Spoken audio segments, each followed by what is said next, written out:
ऋषभ नगर राज्य के एक छोटे से गांव में हरिराम नाम का एक सीधा साधा, मेहनती और ईमानदार किसान अपनी पत्नी के साथ खेत में बैठा हुआ था। देखना, हमारी फसल इस साल बहुत अच्छी होगी। हाँ, क्योंकि मेरी मेहनत के साथ साथ मेरे खेत की जमीन पर तुम्हारी मेहनत का पसीना भी शामिल है अर्चना। हाँ। नहीं, सारे गांव में केवल तुम ही मेहनती और ईमानदार हो। तुम्हारे पास जमीन तो कम है, लेकिन तुम्हारा दिल बहुत बड़ा है। कुछ देर बाद दोनों पति पत्नी घर चले गए।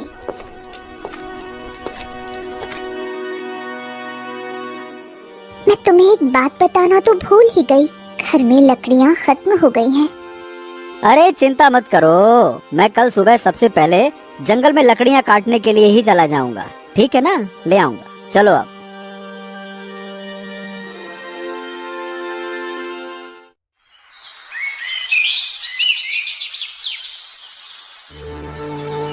अगली सुबह हरिराम लकड़ियाँ काटने के लिए जंगल चला गया।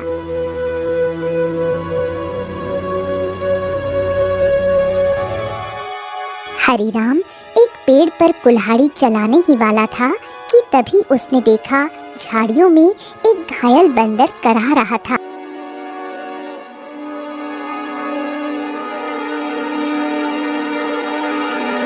हे भगवान, बाप रे, इस बंदर को तो लगता है किसी ने बुरी तरह से घायल कर दिया है। जरूर किसी जंगली जानवर ने इसके ऊपर हमला किया होगा।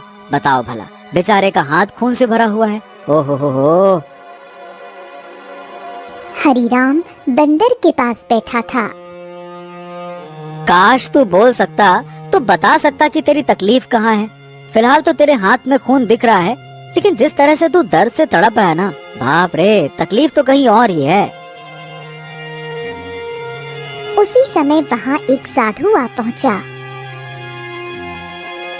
कौन हो तुम और बंदर से क्या बातें कर रहे हो? प्रणाम साधु महाराज, मैं तो बस लकड़ियाँ काटने के लिए जंगल में आया था। इस घायल बंदर को देखा तो इसके ऊपर तरस आ गया। लगता है किसी जंगली जानवर ने हमला किया है इसके ऊपर। देखिए ना, इसके हाथ से खून बह रहा है, लेकिन जिस तरह ये दर्द से तड़प रहा है, मुझे तो लगता है कि इसे कहीं और ही तकलीफ है। बहुत कम इंसान होते हैं जिनके मन में जानवरों के प्रति इंसानियत होती है। रुको रुको रुको। इतना बोलकर साधु मंत्र पढ़ने लगा। अचानक रंग बिरंगी किरणों से बंदर का जख्म सही हो गया। हाँ, अब ये बंदर तुम्हें बता सकता है कि इसकी तकलीफ कहाँ है। इतना बोलकर साधु वहाँ से चला गया। बंदर उठकर खड़ा हो गया।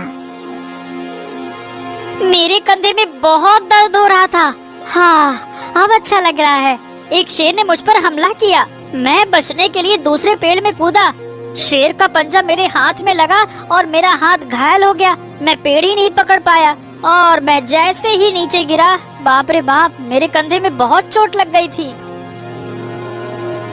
अरे, तुम तो बिल्कुल मनुष्य की आवाज में बात कर रहे हो। ये कैसे संभव हुआ? जब साधु ने मंत्र पढ़ा ना, तब मुझे ऐसा लगा कि मेरे अंदर बात करने की शक्ति आ गई है। मैंने बोला और मेरी आवाज तुम तक पहुंच गई। लगता है ये चमत्कार साधु बाबा ने किया है। हाँ।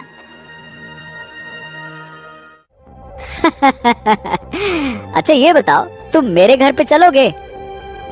ओहो, अब तुमने मेरी जान बचाई है तो अब तो मैं तुम्हारे साथ ही चिपक गया हूँ। मतलब मैं तुम्हारे साथ ही रहूंगा। और क्योंकि मैं इंसानों की तरह बात करने लगा हूँ, तो मैं बंदरों से अब तो अलग हो गया हूँ ना। क्या करूँगा उन बंदरों के साथ रहकर? अब तुमसे बातें करूँगा जी भर के। चलो, तुम मेरा कोई अलग नाम भी रख सकते हो। बताओ बताओ, मेरा क्या नाम रखोगे? बड़े मजे की बातें करते हो तुम। चलो ठीक है, मैं तुम्हें आज से गोलू कह के पुकारूंगा। क्यों, कैसा नाम है? अच्छा नाम है ना? हाँ, अच्छा नाम है। चलो चलो चलो चलो, घर चलते हैं।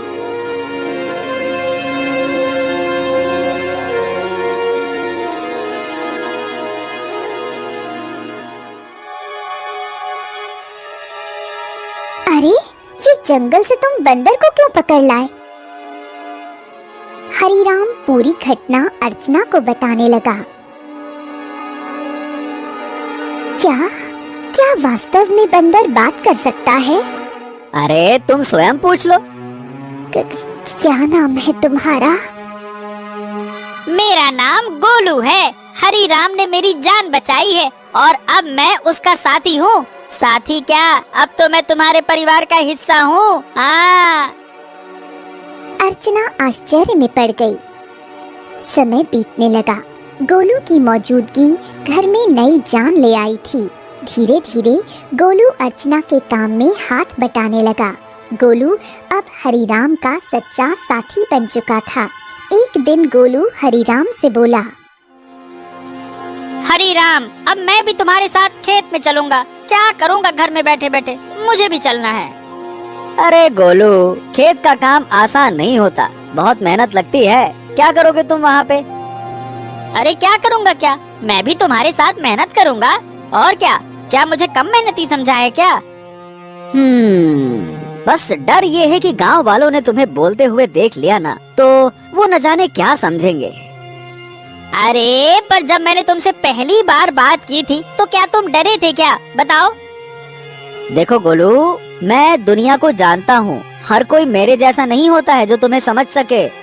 ओहो, मुझे दुनिया से क्या है लेना देना, मुझे तो तुम्हारे संग है रहना।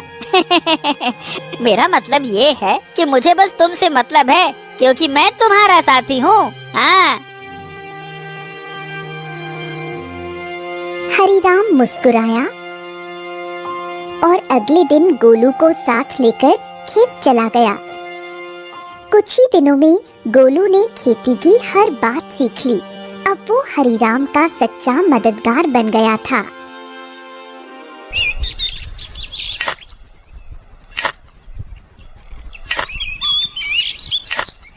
हरिराम, अरे आज की मिट्टी तो बहुत भारी लग रही है।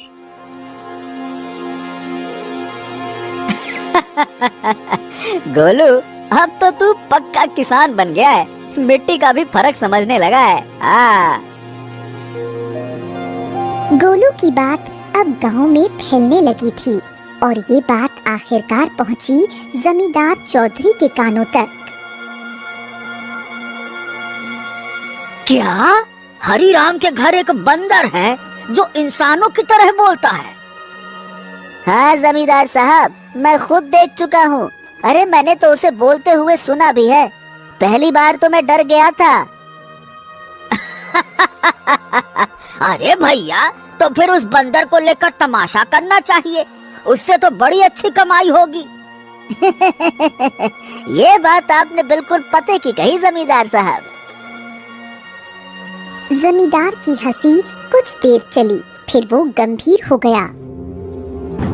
हाँ, इस हरिराम की जमीन पर मेरी नजर बहुत समय से है। बाकी सब तो मेरे कर्जदार बन चुके हैं, पर ये ससुरा हरिराम ये कभी झुका ही नहीं। उसकी जमीन बहुत उपजाऊ है जमींदार, बंजर में भी फसल उग जाती है। अरे इसमें मिट्टी का कोई खेल नहीं है भीमा। उसकी किस्मत और सितारे बुलंद है, पर जिस दिन वो सितारे गिरेंगे ना, उसी दिन ये खेत मेरा होगा और हरिराम मेरे कदमों में होगा, देख लेना तो।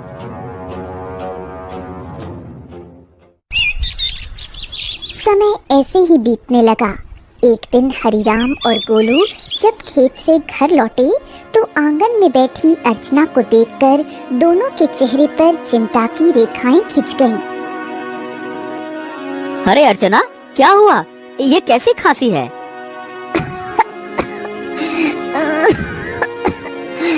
कुछ दिनों से खांसी हो रही है, अब तो दिन ब दिन और भी बढ़ती जा रही है। हरिराम, इसे नजरअंदाज मत करो, किसी अच्छे वैद्य को तुरंत बुलाना चाहिए।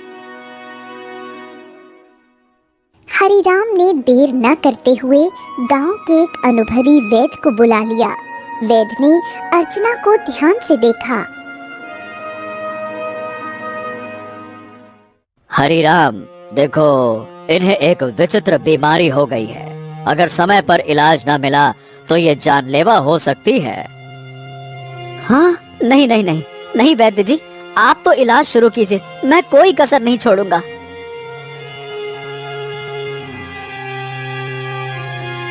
उस दिन से हरिराम का सारा धन अपनी पत्नी के इलाज में लगने लगा। हफ्तों बीतते गए और एक दिन ऐसा आया जब उसकी सारी जमा पूंजी खत्म हो गई। उस दिन हरिराम घर पर अकेला बैठा था।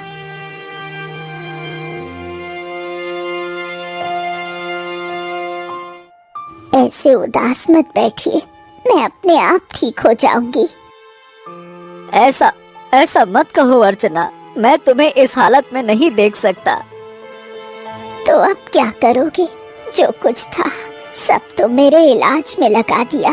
अब तो बीज खरीदने तक के पैसे नहीं बचे। हरिराम सिर झुकाए बैठा था। तभी गोलू तेजी से दौड़ता हुआ आया। हरिराम, हिम्मत मत हारो। तुम्हारे 2 भाई इस गांव में रहते हैं और तुमसे ज्यादा धनी भी हैं। उनसे मदद क्यों नहीं मांगते हो, हैं? हरिराम को ये बात ठीक लगी। उसी शाम वो गोलू को साथ लेकर अपने बड़े भाई केशव के घर गया। ओहो हरी राम, क्यों भाई आज हमारे घर का रास्ता कैसे भूल गए हैं? भैया, अर्चना की बीमारी के बारे में तो अब गांव में सब जानते हैं। मैंने जो कुछ कमाया सब इलाज में लग गया। अब कुछ धन की जरूरत है भैया। तुम तो जानते हो मेरी फसल इस बार खराब हुई है। अब खुद मुझे उधारी लेना पड़ रहा है तो मैं तुम्हें कहाँ से दूं? हरिराम कुछ नहीं बोला, सिर झुकाकर बाहर निकल आया। अरे वो झूठ बोल रहा था हरिराम, मैंने उसके चेहरे को देखा है, वो देना ही नहीं चाहता था। हाँ जानता हूँ रे गोलू, पर चलो एक और भाई है, उनसे मिलते हैं, चलो। अब दोनों बिरजू के घर पहुँचे। बिरजू ने दरवाजा खोला और हरिराम को देखकर चौंक गया। ओ हरिराम, आज भाई की याद कैसे आ गई? भैया भैया, मेरी पत्नी अर्चना बहुत बीमार है, थोड़ा सा धन चाहिए इलाज के लिए। क्या? अरे बंटवारे में वैसे भी तुझे ज्यादा जमीन मिल गई थी, उसे बेच नहीं देता? मेरे पास धन का पेड़ लगा है क्या जो मांगने चला आया? झूठ मत बोलो भैया, सच तो यह है कि तुमने और केशव भैया ने मेरे हिस्से की जमीन भी दबा ली थी। मुझे 6 बीघा जमीन मिलनी थी, बस 2 बीघा मिली है, 2 बीघा। अरे निकल जा यहाँ से, अगर कर्ज लेना है तो जमींदार के पास जा, मुंह उठा के चले आ यहाँ से।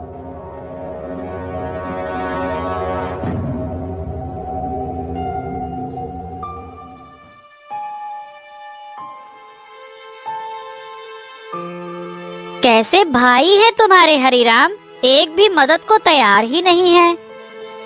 हाँ, इस दुनिया में इंसान ऐसे ही होते हैं, मतलबी, अपना पराया कुछ नहीं देखते। तो अब क्या करोगे? क्या जमींदार के पास जाओगे? हाँ, मजबूरी है गोलू, मैं नहीं जाना चाहता था, इसीलिए तुम्हारे कहने पे भाइयों के पास गया। अब तुम ही बताओ, मेरे पास और क्या रास्ता बचा है, बताओ।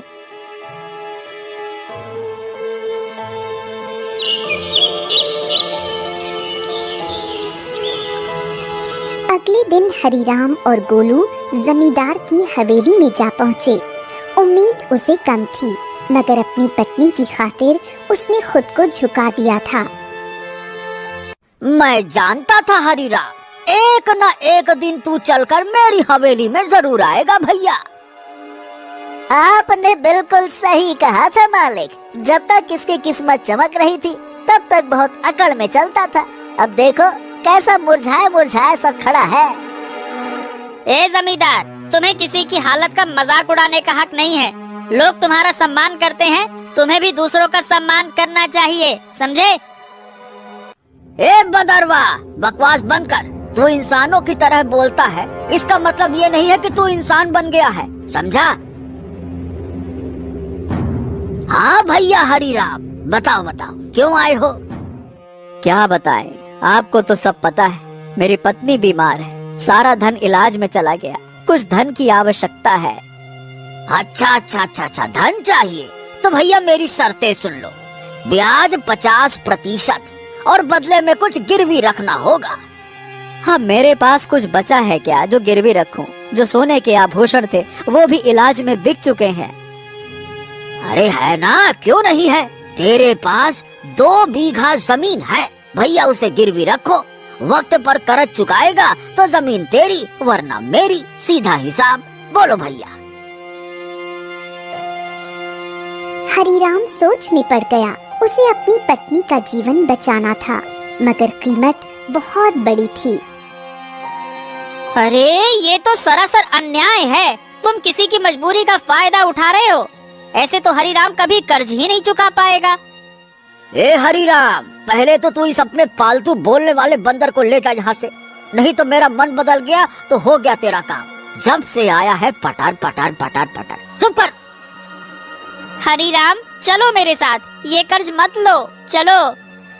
हाँ, गोलू, मेरे पास अब और कोई चारा नहीं है। अरे तुम बस चलो तो, मैं तुम्हारी मदद करूंगा ना। हाँ चलो मेरे साथ। हरीराम गोलू के साथ चला गया। हवेली के भीतर जमींदार और भीमा गुस्से से खौल रहे थे। ए मालिक, हरीराम तो हाथ से निकल गया। अरे चिंता मत कर बेटा, मजबूरी उसे फिर लौट आएगी। कितना दूर जाएगा वो?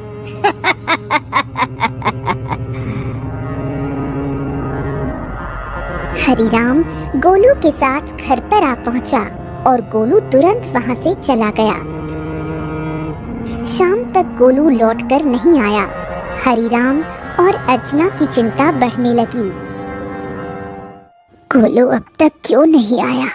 कहीं जमींदार ने उसे कुछ कर तो नहीं दिया? अरे पता नहीं कहाँ गया। मेरा मन भी बड़ा बेचैन है। रात बीत गई।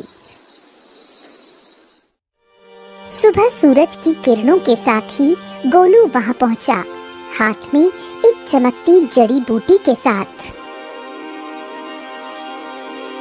अरे गोलू, तू कहाँ था? हमें लगा कहीं तुझे कुछ हो तो नहीं गया। अरे मैं जंगल गया था उन साधु महाराज को ढूंढने जिनसे मुझे बोलने की शक्ति मिली थी।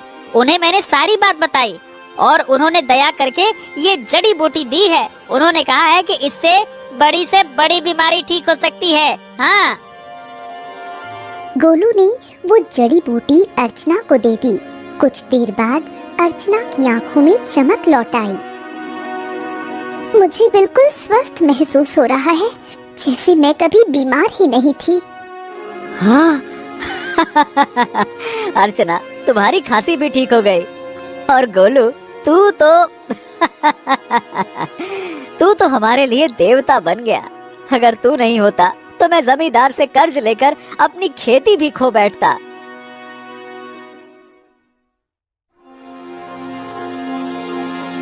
हाँ, अब मेरी पत्नी तो ठीक है, लेकिन खेत में बीज डालने के पैसे तक नहीं बचे। मैं जानता था कि अर्चना के ठीक होने के बाद तुम्हें बीज की जरूरत पड़ेगी, इसीलिए मैं साधु महाराज से बीज भी लेकर आया हूँ। हाँ, ये देखो। क्या बीज? हाँ, उन्होंने ये चमत्कारी बीज दिए हैं। अब देखो, अगर तुम इन्हें अपने खेत में बो दोगे तो ऐसी फसल उगेगी जो पूरे राज्य में किसी ने नहीं उगाई होगी, और सबसे पहले तुम्हारी फसल ही तैयार होगी। हाँ, मजा आ गया ना? इतनी जल्दी? हाँ, लेकिन एक शर्त भी दी है साधु महाराज ने। जब तुम्हारा समय अच्छा हो जाए तब तुम उन लोगों की मदद करना जो जमींदार के कर्ज में दबे हुए हैं। अरे मित्र गोलू, गोलू गोलू गोलू, तू मेरा सच्चा साथी निकला। हम दोनों मिलकर अच्छे से खेत में फसल बोएंगे। चल मेरे भाई।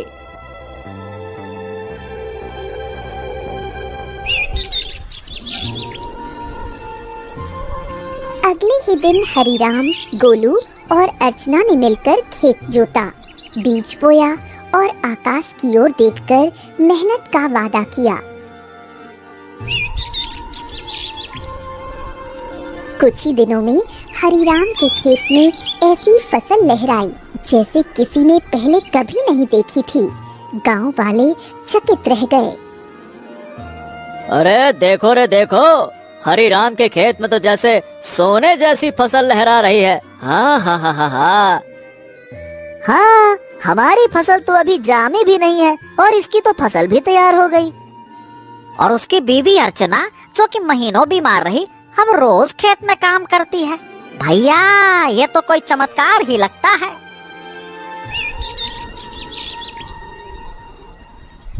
कुछ दिनों बाद हरिराम की किस्मत बदल गई। चमत्कारी फसल ने उसे गांव का सबसे सफल किसान बना दिया। बाजार में उसके नाम की चर्चा फैल गई। हरि राम जपो राम नाम, बन गया तू धनवान। जो सोचा था वो हो गया सच। हाँ, वाकई में सच तो हो गया। लेकिन अब बारी है गोलू वादा निभाने की, उन सब की मदद करने की जो जमींदार के कर्ज में डूबे हैं। हाँ बिल्कुल, चलो आज से ही शुरुआत करते हैं। अपने गांव का बिंदेसर का खेत सबसे पहले छुड़ाते हैं। चलो।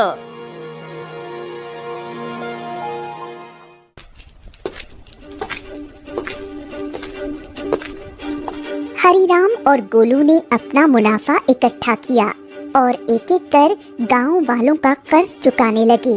बिंदेसर, भोलू, रज्जो सभी ने अपनी जमीन वापस पा ली। हरे राम भैया, आज आपने हमें नया जीवन दे दिया। सही बताओ, बिल्कुल, बहुत बहुत धन्यवाद। गांव में खुशी लौटने लगी, लेकिन जमींदार के चेहरे पर उदासी छा गई। ये सब देखकर जमींदार गुस्से से अपने साथी भीमा से बोला, हाँ, ए भीमा, तू देख रहा है ना कि क्या हो रहा है? हाँ मालिक, हरिराम ने सबके कर्जे चुकाने शुरू कर दिए हैं। अगर यही चलता रहा तो एक दिन तो मेरी जमींदारी ही खत्म हो जाएगी और मेरा दबदबा भी खत्म हो जाएगा। आप तो आदेश दीजिए मालिक की करना क्या है। अब बहुत हो गया भीमा, अगर ये हरिराम ऐसे ही सबकी जमीन छुड़वाता रहा तो मेरा क्या बचेगा? मेरा दबदबा, मेरी हवेली है। अरे मालिक, आप तो बस आदेश कीजिए, कल ही उसका काम तमाम कर दूंगा। सब खेत में काम करते हैं, वही खत्म कर दूंगा। कहिए, खून जमीन पर गिरे ऐसा मारना साले को, ताकि सबके दिल में डर उतर जाए। जा, हरिराम को मिटा दे, जा।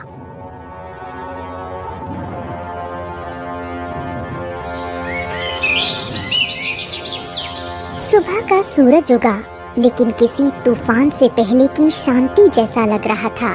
हरिराम खेत में बीजों को देख रहा था, जो अब सोने जैसे चमकते दिखते थे। अरे गोलू, देख तो, ये फसल तो जैसे गाना गा रही हो। तुम्हारे हाथ की छुअन में जादू है। हाँ बिल्कुल सही कह रहे हो मित्र, इस बार की फसल सोने की फसल जैसी उगती हुई दिख रही है। वाह वाह वाह वाह वाह वाह। इतना बोलकर अचानक गोलू एक ओर हट गया। सच तो ये था कि गोलू को किसी की आहट की भनक लग चुकी थी। तभी वहाँ जमींदार और भीमा आ पहुँचे। भीमा के हाथ में लंबा बर्छा था। हरिराम झुका हुआ था। अब भुगतो किसान। जैसे ही भीमा ने हरिराम की ओर बर्छा फेंका, एक छलांग, एक चीख, एक वार, लेकिन हरिराम पर नहीं, गोलू पर। गोलू! नहीं नहीं, ये क्या किया तूने? तुम्हारे लिए मित्रता का मतलब सिर्फ साथ नहीं होता, कभी कभी बलिदान भी होता है। तूने मेरी जान बचाने के लिए अपनी जान दांव पर लगा दी। क्योंकि तुम मेरे साथी हो और मैं तुम्हारा।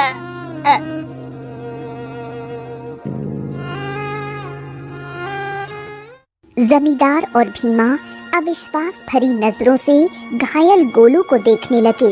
भीमा जमींदार की ओर देखकर बोला,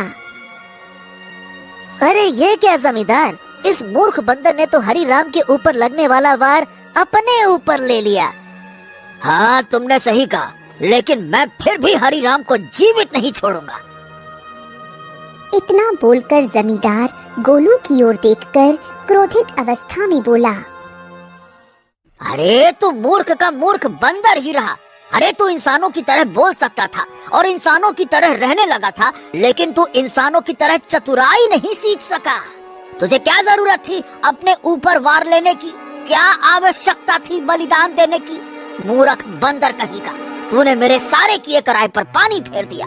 लेकिन तुझे क्या लगता है कि मैं हरिराम को जीवित छोड़ दूंगा? नहीं, मैं हरिराम को जीवित बिल्कुल नहीं छोड़ूंगा, क्योंकि उसकी वजह से ही मेरा गांव में दबदबा समाप्त हुआ है। तेरा ये बलिदान बेकार जाएगा रे मूर्ख बंदर, रुक जा। गोलू के होठों पर एक हल्की मुस्कान अब भी जिंदा थी। गोलू ने अपने मित्र हरिराम को मुस्कुराते हुए देखते हुए ही दम तोड़ दिया। तभी वहाँ वही साधु प्रकट हो गया जिसने गोलू को बोलने की शक्ति दी थी और जिसने गोलू को हरिराम की पत्नी को बीमारी से बचाने के लिए जड़ी बूटी और जादुई बीज दिए थे। साधु क्रोधित अवस्था में जमींदार और भीमा की तरफ देखकर बोला, जिसने निर्दोष की जान ली उसका पाप अब उससे बदला मांगेगा। जमींदार और भीमा, तुम दोनों ने बहुत बड़ा पाप किया है। तुम्हें इस संसार में खुलेआम रहने का कोई अधिकार नहीं है। तुम दोनों समाज के लिए खतरा हो, रुक जाओ। इतना बोलकर साधु की क्रोधित आंखों से रंग बिरंगी किरणें निकलकर भीमा और जमींदार के शरीर पर पड़ने लगी और अगले ही पल उनके शरीर में आग लग गई। कुछ ही देर में वो दोनों जलकर राख हो गए। गांव वाले इकट्ठा हो गए। साधु हरिराम की ओर देखकर बोला, हाँ, तुम्हारा और गोलू का साथ यहीं तक लिखा था हरिराम। लेकिन साधु महाराज, जमींदार के साथी भीमा ने मेरे ऊपर हमला किया था, लेकिन गोलू ने उसे अपने शरीर पर ले लिया। हाँ, क्योंकि वो तुम्हारा सच्चा साथी था। जाते जाते गोलू ने अपनी मित्रता का कर्ज चुका दिया। अपने साथी को कभी नहीं भूलना हरिराम। इतना कहकर साधु रंग बिरंगी किरणों में वहाँ से गायब हो गया। गांव वाले नम आंखों से गोलू के बलिदान की सराहना करने लगे। अरे ये कोई साधारण बंदर नहीं था भैया, देवता था, देवता, हरिराम का सच्चा साथी। हाँ भैया, इसने अपनी जान दे दी और हम सबको बचा लिया। बहुत अच्छा बंदर था। कुछ दिनों बाद हरिराम ने नम आंखों से गोलू की याद में उसी खेत में एक पौधा लगाया जो आगे जाकर बना साथी वृक्ष। गोलू, तेरे बिना सब अधूरा लगेगा, लेकिन तू मिटा नहीं। तू हर उस फसल में है जो इस धरती से उगेगी। कभी कभी सच्चा साथी इंसान नहीं होता, वो एक जानवर हो सकता है जो बिना शर्त प्रेम करे, रक्षा करे और अगर जरूरत पड़े तो जीवन भी दे दे।